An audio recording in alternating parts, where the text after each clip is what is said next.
Greetings to all my Norwegian friends from the United States. My name is Professor Michael Behe, and I'm the author of a new book called Darwin Devolves.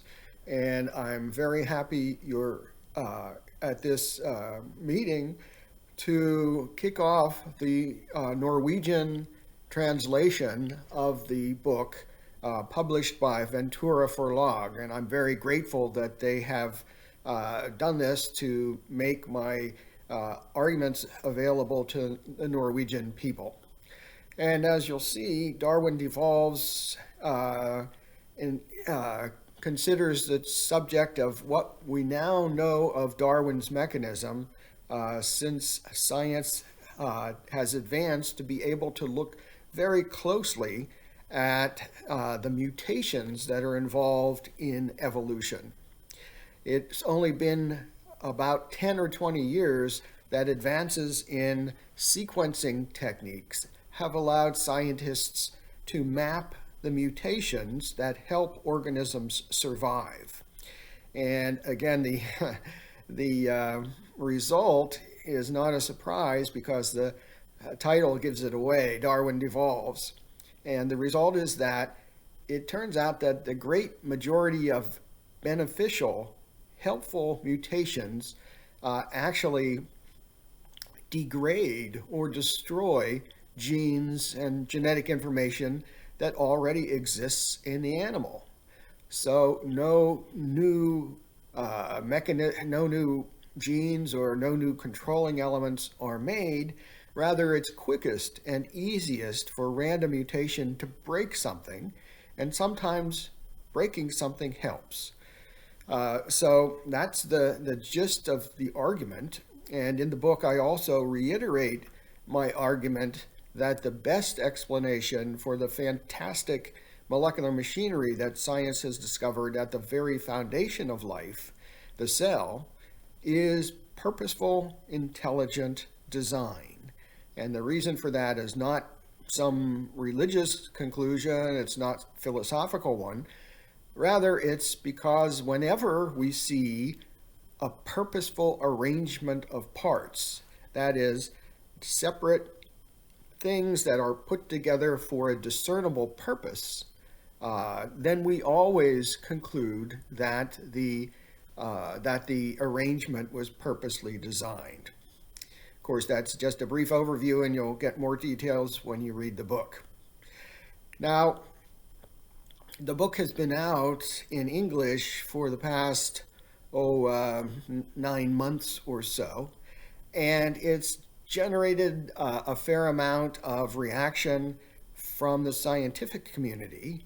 For example, the journal Science, which is one of the top 2 journals in the world, reviewed it 3 weeks before it was published, which is unheard of. So I guess they wanted to be the first to make their comments on it.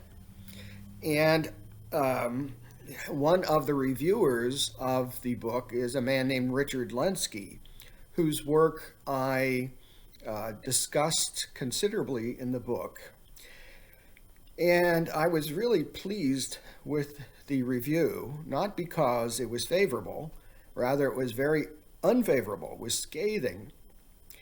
But he and his other co-writers, they didn't have anything to say about the main argument of the book, that it's mostly degradative mutations that will help organisms survive, and that's fine, but it doesn't explain where complex systems came from in the first place.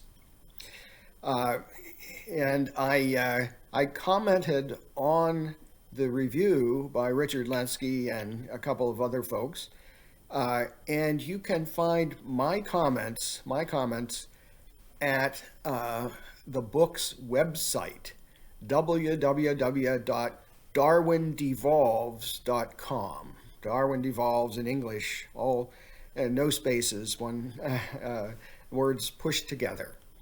And as you'll see, I couldn't see anywhere where they showed that my arguments were incorrect.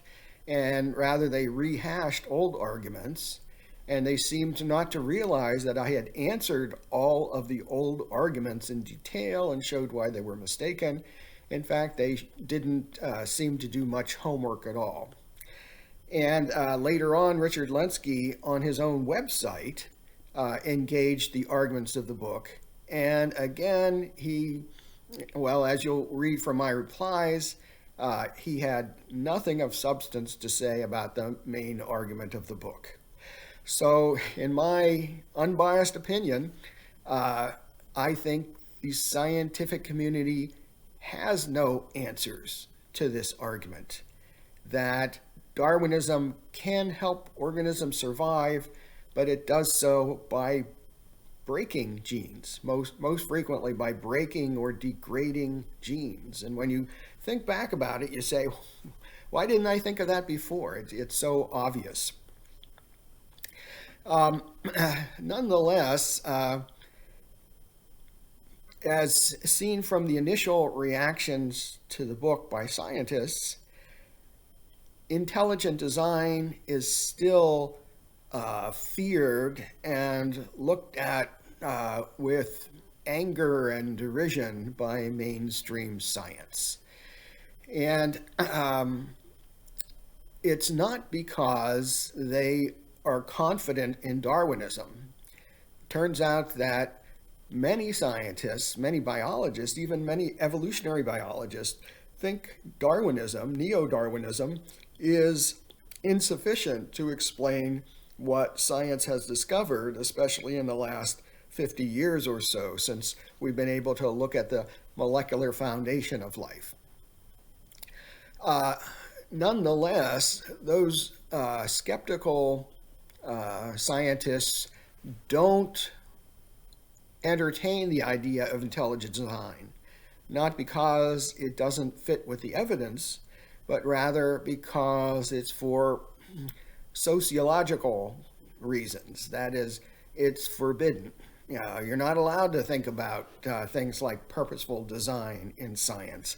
For some reason, it seems, too old-fashioned. And one of the reasons that people give is that intelligent design seems to point beyond nature. It has implications, philosophical implications, theological implications, perhaps. Maybe the designer is God, and if that's the case, we can't touch it, say some scientists. Well, I think that attitude is incorrect for a couple reasons.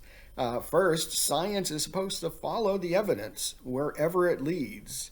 And if you don't follow that evidence because of philosophical reasons, you don't like the implications, then that's a betrayal of science. You're not judging on the evidence, you're judging on the way you want the world to be.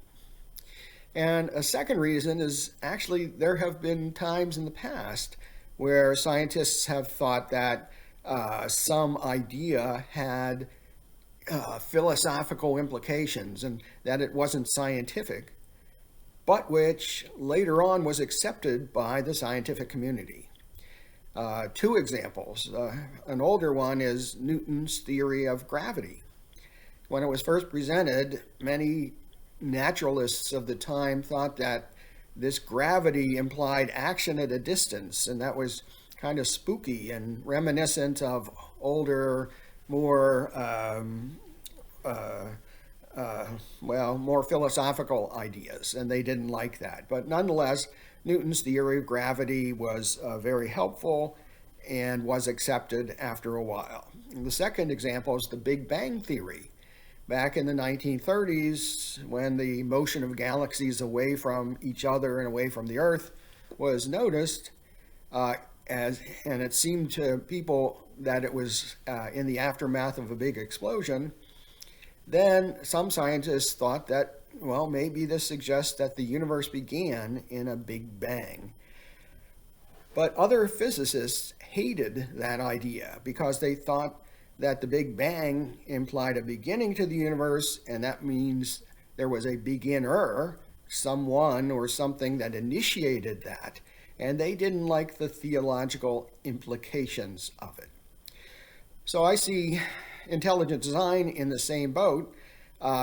Maybe the reactions are a little more intense for intelligent design because the conclusion that we and life are designed seems more immediate than the conclusion that somebody started the Big Bang.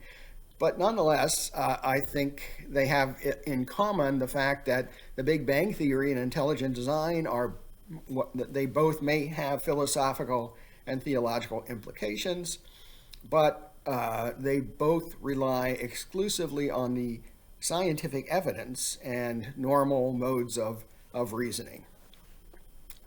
Well, I've probably talked enough right now, so let me say please enjoy the meeting. Let me say hello to the debaters, Steinar Torvaldsson and Bjorn R. Davidson. And I hope you folks discuss the issues in a friendly way, and I hope everybody goes home more aware of the issues that are involved. So thanks again, and I hope to see some of you in the future. Bye-bye.